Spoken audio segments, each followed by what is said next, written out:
E aí, hoje a gente vai mergulhar numa pergunta que fica bem na fronteira entre dois mundos, a ciência e a espiritualidade. A pergunta é: será que parasitas são demônios? Certo, então vamos lá.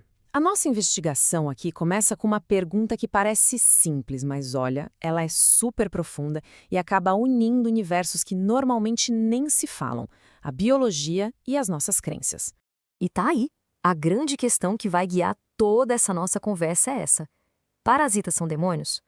A simplicidade dela esconde uma complexidade que é sinceramente incrível. Olha, a resposta para isso não é um simples sim ou não. Depende totalmente do ponto de vista, sabe? Da lente que a gente usa para olhar.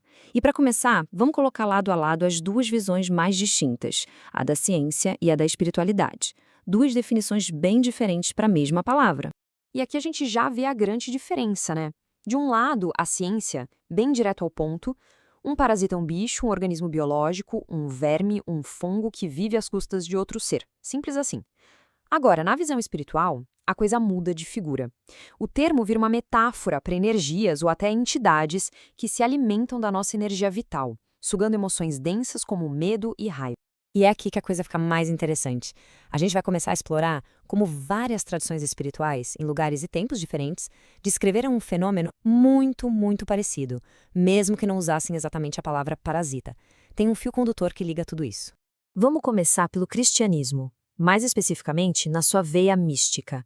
É aqui que essa ligação entre o conceito de demônio e o de parasita fica bem clara. Pensa só, no cristianismo místico, os demônios não são só monstros. São vistos como consciências que se fragmentaram, que se desconectaram da fonte de energia, da força criadora. E por não terem energia própria, o que eles fazem? Precisam se alimentar das emoções humanas mais densas, como medo, culpa, raiva. O ato de Jesus de expulsar demônios nessa visão é basicamente uma metáfora para remover um parasita espiritual que está ali drenando a pessoa. Agora, saindo do cristianismo místico e entrando no espiritismo, essa ideia fica ainda mais nítida, quase literal. A doutrina fala abertamente sobre o obsessor consciente. O interessante no espiritismo é que não se fala em demônios como um mal absoluto. A ideia é de espíritos obsessores. E quem são eles? Muitas vezes são espíritos que já viveram aqui, mas que estão perdidos ou presos a vícios. Eles se grudam no campo energético de uma pessoa, drenam a energia emocional dela e ainda por cima ficam influenciando pensamentos negativos. Na prática, Kardec descreveu um parasita energético consciente, sem precisar usar esse nome. Seguindo para as tradições afro-brasileiras, a Umbanda traz uma ideia que vira o jogo, a ideia da entidade que a gente mesmo cria. E essa frase resume tudo de forma brilhante. O parasita pode não vir de fora, pode ter sido criado por dentro. O que isso quer dizer? Que as chamadas larvas astrais ou quiumbas podem ser, na verdade, um acúmulo dos nossos próprios pensamentos e emoções ruins, sabe? Repetidos dia após dia. É uma ideia muito poderosa.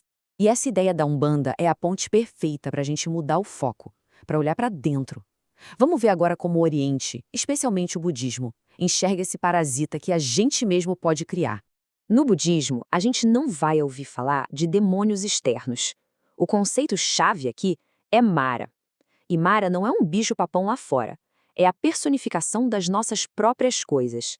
Nosso apego, nossa ilusão, nosso medo. É aquele estado mental que a gente entra sem perceber e que se alimenta da nossa atenção. Ou seja, o parasita, aqui, é interno por definição. Tá, e como se lida com esse parasita interno, então? O budismo tem um passo a passo bem claro. Imagina só. Um sentimento ruim aparece, a nossa primeira reação normalmente é brigar com ele, né? Tentar empurrar para longe. Só que aí ele fica mais forte.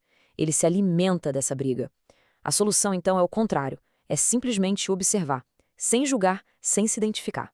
Quando a gente faz isso, ele perde a força, perde o controle. Ok, a gente passou por cristianismo, espiritismo, umbanda, budismo. Parece tudo diferente, né? Mas agora é a hora que a gente junta todas as peças. Vamos ver a visão que conecta tudo isso. Olha que legal essa tabela. Ela mostra que, no fundo, a gente está falando da mesma coisa. A religião vai chamar de demônio, e a função dele é drenar a energia espiritual. A psicologia, por outro lado, pode chamar de neurose, trauma, que faz a gente repetir comportamentos. Já a espiritualidade fala em entidade energética, que se alimenta da emoção.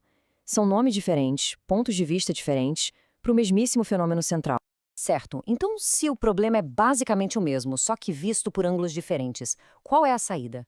Como uma pessoa pode se tornar, vamos dizer assim, inalimentável para essas forças? E aqui está o pulo do gato, a verdade que amarra todas essas ideias. Qualquer ser ou padrão de pensamento que está desconectado da sua própria fonte de energia vai precisar parasitar alguma coisa para sobreviver. Simples assim. Isso muda tudo, né? Porque mostra que a solução não é sair por aí lutando contra a escuridão, contra o parasita.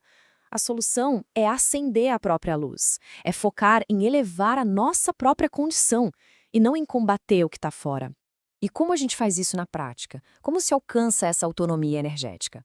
Bom, o caminho passa por cultivar uma consciência mais elevada, sabe? Ter uma visão mais ampla das coisas. Praticar estar presente no aqui e agora. Manter uma coerência entre o que a gente pensa e o que a gente sente. E, o mais importante de tudo, se conectar com a nossa própria essência, a nossa fonte interior. Isso nos torna fortes, resilientes. E para a gente fechar, fica aqui uma provocação para a gente pensar. Se o nosso estado interior é o que define tudo isso, o que é que a gente está escolhendo alimentar hoje no nosso dia a dia? A nossa luz ou as sombras que, no fim das contas, só existem porque a gente dá energia para elas? A escolha, como sempre, é nossa.